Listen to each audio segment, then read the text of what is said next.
na semana passada que a gente não conseguiu fazer, mas que agora tá possível, né? Acho que vai todo mundo conseguir visualizar. Acho que está dando para visualizar, né? Tá, lembrando, né? O que a gente teve lá? Semana passada a gente teve, né, a cura do cego, né? Então, só para a gente ter ideia lá daqueles 800 metros, tá? Então, aqui a gente tem o Templo de Jerusalém, onde o cego se encontrava, e aqui a gente tem o tanque de Siloé, que é exatamente aquela distância de não mais de 800 metros que ele caminha, então, para de fato ser curado. E aí a gente vai continuar aqui hoje para a gente ver outras coisas, né, e a continuação do nosso texto. E aí, de novo, tá? Da mesma forma que semana passada.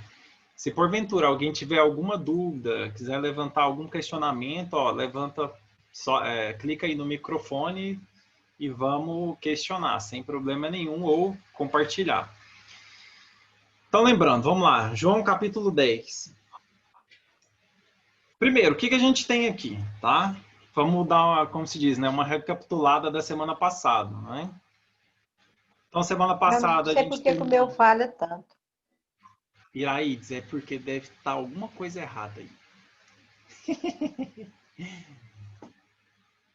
Então, vamos lá. Então, João capítulo 10, né? Todo mundo tá ouvindo bem, né? Faz joinha. Ah, então beleza. Então, vamos lá. João capítulo 10, versículo 1. Primeiro, em que momento tá da história que a gente está? Então, Jesus havia ido ao templo, né?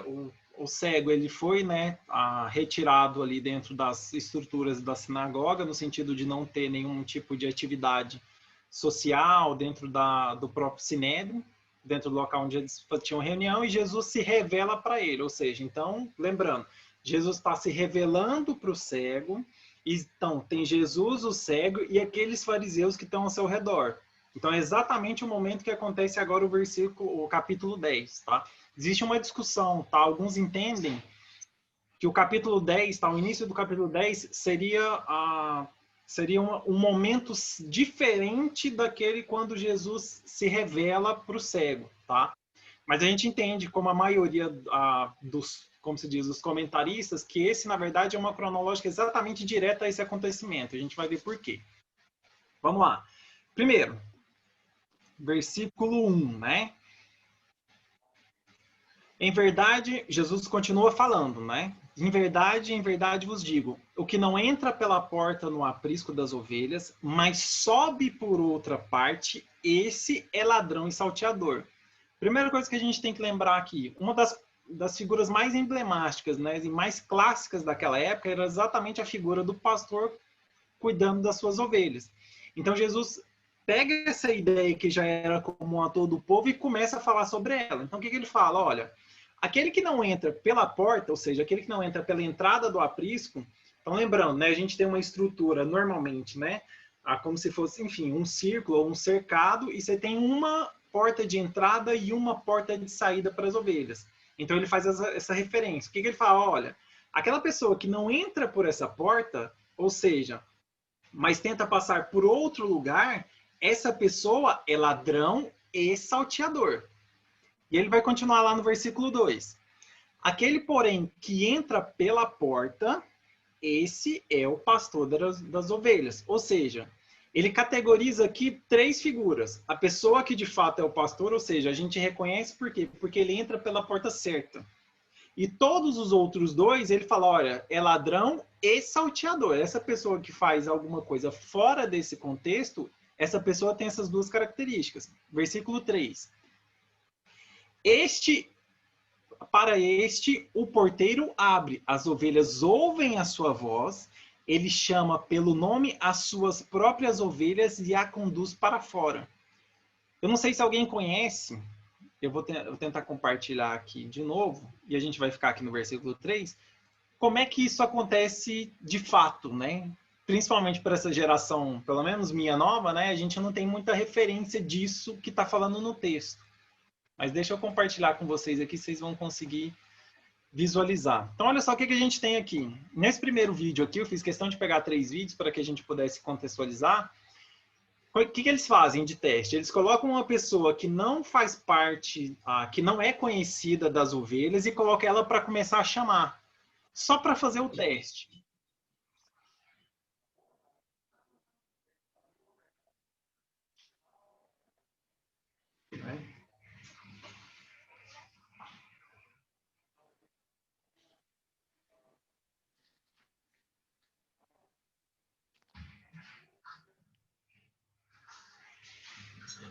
Então, olha só o que acontece. Uma pessoa tenta chamar a ovelha várias vezes para ver se elas atendem a voz dele. Deixa eu ver se eu consigo.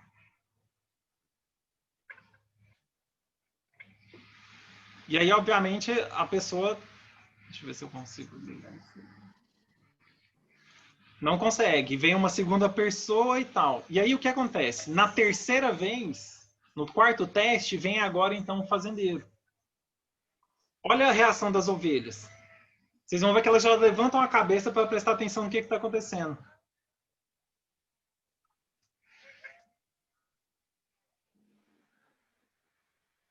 E aí, então, elas reconhecem a voz daquele que está chamando. E olha só, todas elas começam a vir a rumo dele.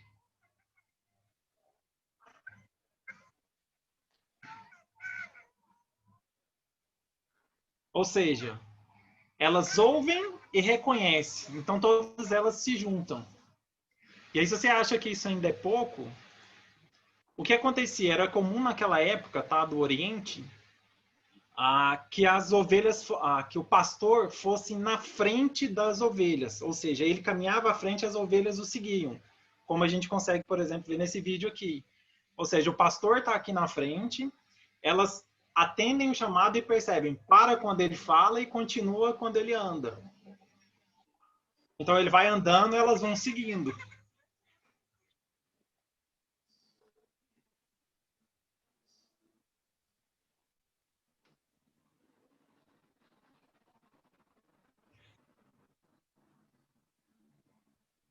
Ou seja, vai seguindo o pastor para onde ele manda ir. Olha lá, e ele vai andando, caminhando e assim seguindo. E por último, se a gente acha que ainda é pouco, olha a quantidade de ovelha seguindo só o pastor aqui na frente. É assim, é ovelha até falar chega. E vai andando pela cidade.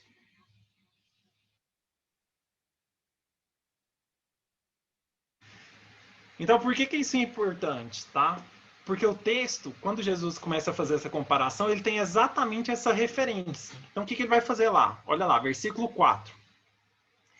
Depois de fazer sair todas as que lhe pertencem, vai adiante delas, ou seja, lembrando dessa característica, né, que era comum, né, no Oriente, do pastor ir à frente das ovelhas, e elas o seguem, porque reconhecem a sua voz, mas de modo nenhum seguirão o estranho, antes fugirão dele, porque não conhecem a voz dos estranhos. Jesus lhe pôs essa parábola. Só para contextualizar, tá, a parábola aqui no sentido acadêmico, tá, quer dizer, existe um conceito chamado de metáfora mista, tá, nesta palavra, porque não existe parábola no livro de João, tá, mas ele vai continuando. Mas eles não compreenderam o sentido daquilo que lhes falava. E aí vamos lá, versículo 7. Jesus, pois, lhes afirmou de novo, em verdade vos digo, eu sou a porta das ovelhas. Qual é a primeira coisa que a gente tem nesse versículo aqui? Primeiro, Jesus está falando para todo aquele povo, colocando uma imagem que eles já têm muito parte do que é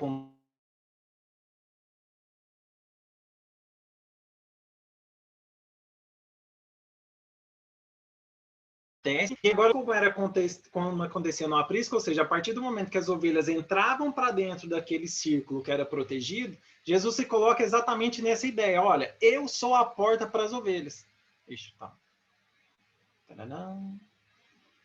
Bom, parou um pouquinho aí, né? O som provavelmente, então vamos lá. Jesus se coloca como a porta das ovelhas. Ou seja, é um ambiente onde as ovelhas vêm, passam por ele e estão a partir desse momento como se diz, numa parte protegida. Porque o que era naquela época? As ovelhas saíam de dia, quando era chegada a noite, elas iam então para o aprisco, ficava com aquela pessoa que vigiava para que não acontecesse nada durante o período da noite e no outro dia continuava a caminhada. Então é como se fosse um porto seguro. Então aquele momento que, né, ele fica ali para ser protegido. E aí Jesus fala, eu sou a porta das ovelhas. E ele vai continuar lá. Versículo 8. Todos quanto vieram antes de mim são ladrões e salteadores, mas as ovelhas não lhes deram ouvidos. Primeiro, tá? Quem são esses antes de mim que ele vem falar aqui, tá? Tá no consenso geral acadêmico, tá? É muito categorizado que Jesus estava falando para quem? Para aquelas pessoas que eram líderes religiosas da época, ou seja, são aqueles fariseus que estão lá tentando contra a vida de Jesus, tá? A referência aqui não é sobre pessoas do passado, né? Porque senão você poderia entender, então quer dizer que aqueles profetas do passado, na verdade, eram pessoas ruins. E na verdade não é isso. O contexto aqui é ele falando exatamente para os líderes fariseus daquela época. Falando que, esse pessoal que se diz conhecedor da lei aí, na verdade, eles nada sabem. Então, o que ele vem falando aqui é exatamente isso. Então, ele fala sobre a liderança religiosa da época. E aí ele vai continuar. Versículo 9. Eu sou a porta. Ou seja, agora ele coloca um artigo definido falando assim, olha, para que uma pessoa... A gente tem duas referências. Primeiro, eu sou a porta das ovelhas. Mas não só a porta das ovelhas, eu sou a porta para acesso às ovelhas. Ou seja, quando a minha referência são as ovelhas, elas passam por mim. Elas vão ficar no momento protegido depois que passarem por mim como porta.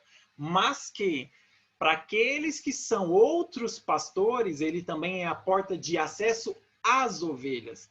Ou seja, aqui ele intitula que uma pessoa que não é que tenha o poder, que ele dê o poder para que fale com essas ovelhas, não pode chegar até elas. Porque ele é tanto a porta das ovelhas, como a porta de acesso para as ovelhas. E aí ele vai continuar lá. Se alguém entrar por mim, será salvo. Entrará e sairá e achará pastagem. Versículo 10.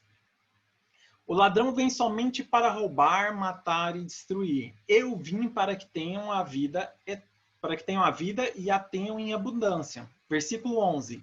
Eu sou o bom pastor. Aqui ele deixa uma categoria muito diferente, tá? Por quê? A gente tem que lembrar que naquela época já existiam pastores. Existiam pastores bons e pastores ruins. E aqui ele fala, eu sou o bom pastor. Ou seja, aqui a ideia é de transcendência. Ou seja, eu sou o melhor de todos os pastores que já existiu. Eu sou aquele que é, de fato, no texto original, tá, a palavra mais próxima seria o maravilhoso pastor. Ou seja, seria aquele cara que é fantástico, diferente de todo o resto. Lembrando, não quer dizer que não existiam pastores bons. Mas ele se coloca aqui numa linha de transcendência, ou seja, eu sou o melhor dos pastores, o maravilhoso. E ele vai continuar lá. O bom pastor dá a vida pelas ovelhas. Versículo 12. O mercenário que não é pastor, a quem não pertencem as ovelhas, vê vir o lobo, abandona as ovelhas e foge. Então o lobo as arrebata e dispersa. O mercenário foge porque é mercenário e não tem cuidado com as ovelhas. Ou seja, o que ele está falando? Que naquela época, aquela pessoa que era paga para que vigiasse as ovelhas à noite, se porventura alguma coisa, né, perigosa acontecesse, ele daria o pé. O que não é muito comum hoje, por exemplo, dos nossos flanelinha. O cara está lá na rua e fala assim, não, o senhor quer que vigie o carro? E vigiar como? Porque se alguma coisa acontecer, o flanelinha é o primeiro a dar no pé. Ou seja, é a mesma ideia. E ele vai continuar lá, versículo 14. Ele reafirma, eu sou o bom pastor, conheço as minhas ovelhas e elas conhecem a mim. Assim como o Pai me conhece a mim e eu conheço o Pai, eu dou a minha voz, então desculpa, pulei aqui. Eu dou a minha vida pelas ovelhas. Ou seja, o que ele fala? Ele fala assim, olha, eu conheço as minhas ovelhas e elas me conhecem. Ou seja, quando a gente olha, por exemplo, no vídeo lá que eu passei, lá, que as ovelhas reconhecem a voz do pastor, Jesus está falando que é a mesma coisa. Ou seja, quando de fato alguém de Deus fala no nome dele, aqueles que fazem parte dessas ovelhas, elas conseguem perceber que de fato quem ele é. Então, por mais que existe um burburinho de pessoas que não são enviadas por Deus, você olha e fala assim, alguma coisa está errada. Então ele fala que as pessoas, aquelas ovelhas que são escolhidas por ele ou separadas, que são deles, elas ouvem e entendem quem ele é. E ele vai continuar lá, versículo 16. E aqui é bem fantástico, porque o que ele vai falar lá? Ainda tenho outras ovelhas. Quem são essas outras ovelhas? O que a gente tem que lembrar? Jesus está falando para o povo de Israel, ou seja, aquele povo que vinha da promessa. Aqui no versículo 16, ou seja, dentro daquele local onde ele está, ele fala assim, olha, eu ainda tenho outras ovelhas, não deste aprisco, a mim me convém conduzi-las, e elas ouvirão a minha voz, e então haverá um rebanho e um pastor. Ou seja, aqui já é exatamente a referência sobre o povo gentil que vai fazer parte dessa promessa. Ou seja, a integração desse povo dentro do grande Israel, vamos assim dizer. Então aqui Jesus já fala sobre isso e fica muito claro. Exatamente quando ele fala sobre essas outras ovelhas. Ou seja, ele já está, olha, vai acontecer, vai vir muito mais gente do que vocês estão achando. Não são só vocês os escolhidos. E ele vai lá, versículo 17. Por isso, o Pai me ama, porque eu dou a minha vida para reassumir. Reassumir o quê? Aqui Jesus já aponta, tá, para a sua morte. Ou seja, olha, vamos terminar o versículo 18. Ninguém a tira de mim, pelo contrário, eu espontaneamente a dou. Tenho autoridade para entregar e também para reavê-la. Este mandato recebi de meu Pai. Ou seja, Jesus fala aqui que ele vai dar a vida dele e, diferente de qualquer outro pastor que existia anteriormente, eles não têm o poder de reaver a vida. Ou seja, uma vez que a pessoa morre, eles não têm o poder de restaurar essa vida. E ele fala, olha, eu não só tenho o poder de dar, como também de resgatá-la de volta. E isso foi dado pelo Pai. Ou seja, o pai dá o poder, é como se fosse, né? O pai dá o poder ao filho, e o filho entrega a sua vida de espontânea vontade e também a restaura, ou seja, ele retorna essa vida de volta. Então ele tem esses dois poderes dentro do conceito da Trindade, lembrando, dentro da mesma essência. Alguma dúvida? Então vamos lá. E aí o que acontece? Versículo 19. Por causa dessas palavras, rompeu nova dissensão entre os judeus. Muitos deles diziam, ele tem demônio e enlouqueceu. Por que o ouvis? Outros diziam, este modo de falar não é de endemoniado. Pode, porventura, um demônio abrir os olhos ao cego? Ou seja, olha só, aqui a gente já tem as respectivas ovelhinhas. Aquelas que não são parte desse rebanho já começam a olhar e falam assim, não, esse cara tá louco, ninguém pode morrer e ressuscitar. Ninguém pode dar uma vida e voltar de novo. Isso não faz sentido. Por outro lado, você tem as ovelhas que estão, de fato, ouvindo aquilo que ele fala. Ele, olha, mas esse cara ele não está falando como se fosse um demônio, se ele tivesse endemoniado. Então, eles já começam a se separar. E aí, o que acontece? Exatamente no final do versículo 21, ou desculpa, no final do versículo 21, a gente tem a festa, o encerramento da festa dos tabernáculos, ou seja, final de setembro, primeira semana de outubro. Tá? E aí agora a gente vai para o versículo 22. O que acontece no versículo 22? Primeiro, a gente tem mais ou menos quase 3 meses aí de diferença. Tá? Porque a gente acabou a festa dos tabernáculos, a gente está entrando agora na festa da dedicação. Não se fala, tá? Onde é que Jesus estava nesse período. Tá? Então, alguns entendem que ele estaria lá próximo, outros em outra cidade, enfim. O fato é que o texto não deixa a gente nem com uma margem para poder estipular onde ele está. E aí, então, versículo 22, ele vai entrar, tá? Começa exatamente nesse momento a festa da dedicação, que acontece no finalzinho de dezembro, mais ou menos próximo do dia 25, tá? Então, o que acontece? Lembrando, o que é a festa da dedicação? Né? É a celebração judaica do chamado Hanukkah, que é onde a gente celebra, né? Onde se celebrava, celebra ainda, né? A vitória israelita sobre o líder, o Antíoco Epifânio, né? Então ele comemora a purificação do templo, né? Quando ele difamou o templo, depois ele retorna em 164 a.C. e a partir de 165 a.C., então é reestabelecida essa festa, né? Essa festividade para memoriar, né? Essa passagem. Lembrando, ela tem a duração de 8 dias, tá? Então está lá no livro de Macabeus 1, 59, 4, 52 a 59. Então vamos lá. O que acontece? Versículo 22. Celebramos em Jerusalém a festa da dedicação. Era inverno, ou seja, estava em época de chuva. Jesus passeava no templo, no pórtico de Salomão, tá? Então, só para ter uma ideia, tá? A festa, uma das coisas clássicas da festa da dedicação eram que todas as casas acendessem uma luz, tá? Dentro da sua porta, enfim, é como se fosse uma, sei lá, se a gente fosse lembrar alguma coisa hoje, é tipo um Natal Luz, né? Então, assim, você tem um ambiente, né? Todas as casas, imagina, né? Você olhar para a cidade, todas as casas iluminadas. Por isso também era chamada de Festival de Luzes. E ele vem lá, versículo 24. Rodearam-no, pois, os judeus e o interpelaram. Até quando nos deixarás a mente em suspenso? Se tu és o Cristo, dize-o francamente. Porque tá todo mundo naquela suposta dúvida. Será que é Jesus? Será que esse cara é filho de Deus? Não é filho de Deus? Ele fez uns sinais. O Sinédrio mandou colocar ele, aqueles que apanhassem ele, que fosse expulso. E agora? Esse cara é de fato? Não é? Então estava todo mundo naquela dúvida. Versículo 25. Respondeu-lhe Jesus, já vos disse, e não credes. As obras que eu faço em nome de meu Pai testificam a meu respeito. Lembrando, ele está voltando àquela história de testificar que a gente já havia visto nos versículos anteriores. Versículo 26. Aliás, desculpa, 28. Eu lhes dou a vida eterna. Jamais... Opa, pulei. Voltando, versículo 26.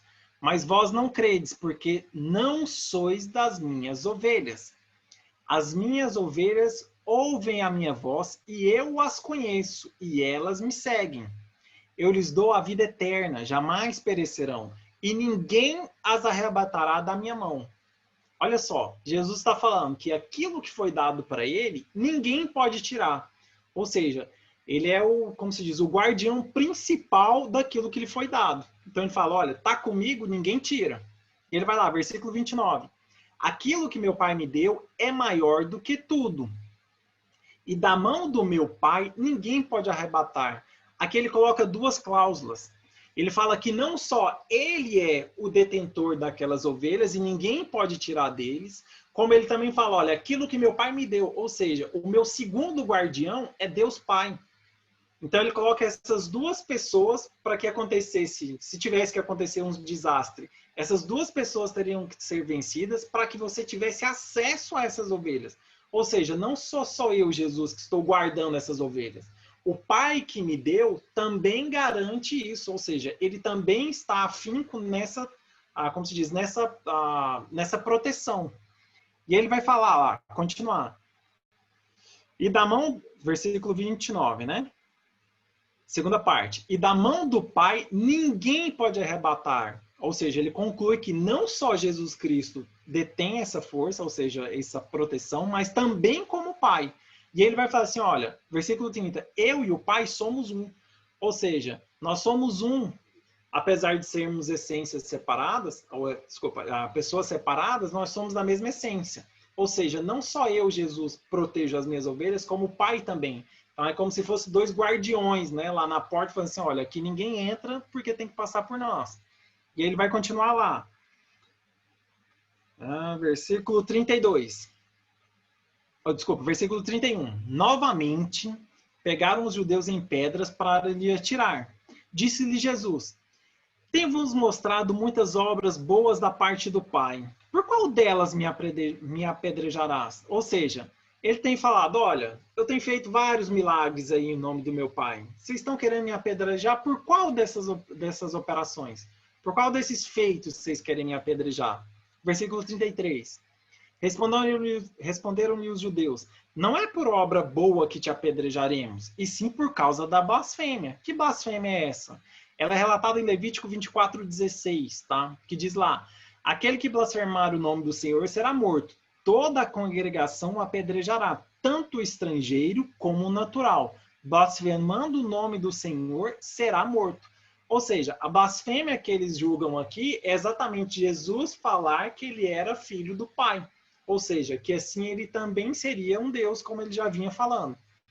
Então, essa era o objetivo deles de apedrejar, não a questão dos milagres. Apesar do Sinédrio estar buscando Jesus, né? Por quê? Porque ele tinha praticado os milagres no sábado. E ele vai continuar lá. Pois, sendo tu homem, te fazes Deus a ti mesmo. Versículo 34. Replicou-lhe Jesus: não está escrito na vossa lei, eu disse, sois deuses? Essa palavra sois deuses, que está em minúsculo, tá? Ela vai referenciar Salmo 82:6, tá? O que isso quer dizer?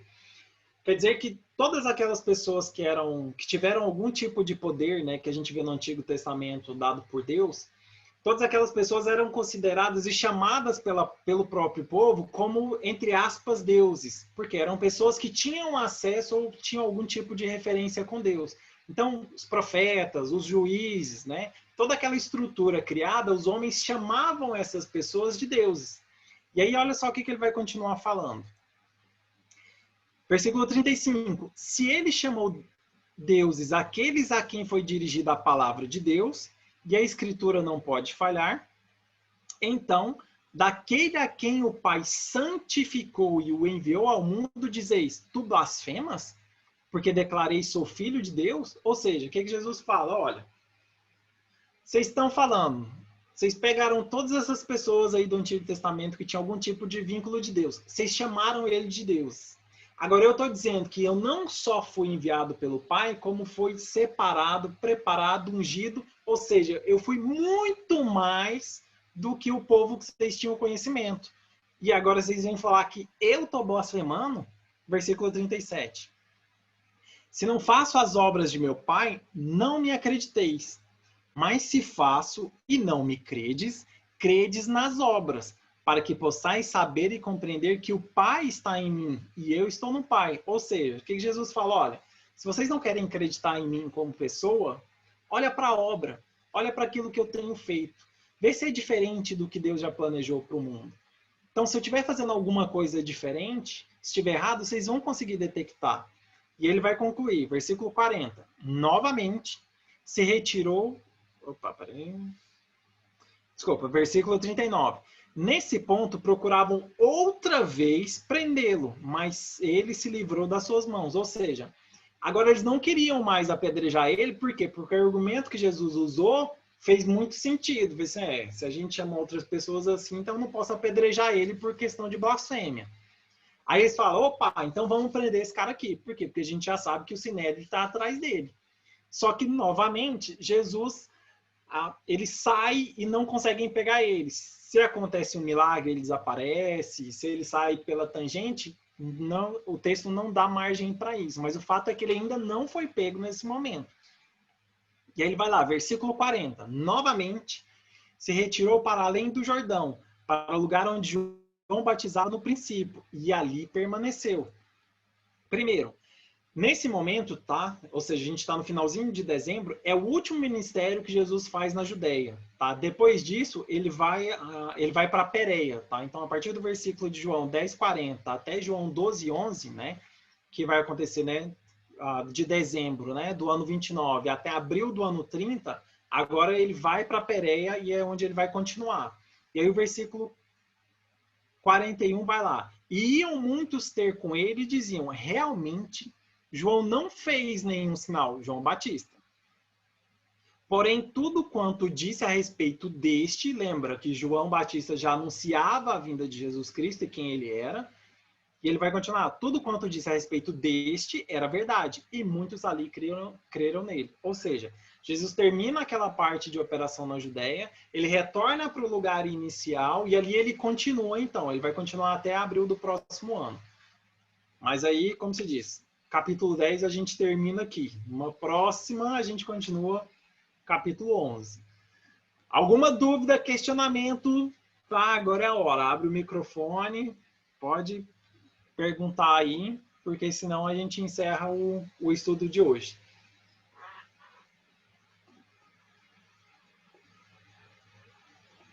Eu não tenho dúvida não, Bruno, mas eu achei tão interessante os vídeos que você mostrou das ovelhas lá. Louco, né? Muito legal.